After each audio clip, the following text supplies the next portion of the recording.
So I've already adjusted these 4 knobs so that I've managed to center this circle, or this bubble in the center of the circle. That means the balance is actually level, and that's what we have to do as a bare minimum.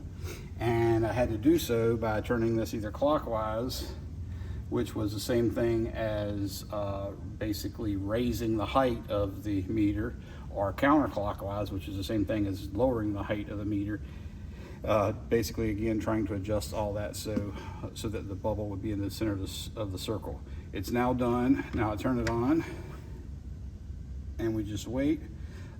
If we had some, for instance, if we were measuring powder, for instance, we would put the powder in some kind of container, and we would, a light container like a coffee filter or something like that. You lay the coffee filter on here, and then you could push 0, and that would actually get rid of the mass of the coffee filter, because it would mark it as if that mass doesn't weigh anything. And then we'd put the powder into the coffee filter and weigh it, and it would tell us what the total weight of just the powder is. Or you could have weighed it twice and then subtracted the weight of the coffee filter.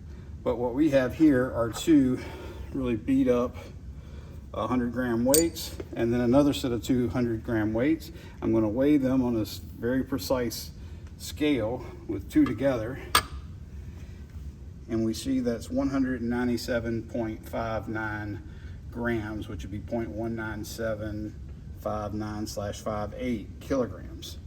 Now we're going to compare that to the same measurement of these other 2. So again, the other 2.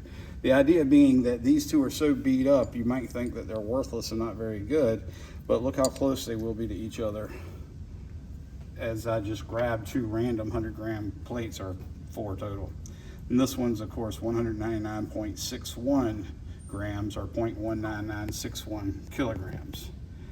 So we can see that they differ by very little, and since this is not a standardized measure, I can't go look up in a manual exactly what these 2 and these 2 weights weigh. I'm going to have to do a percent difference as opposed to a percent error. And now we're done.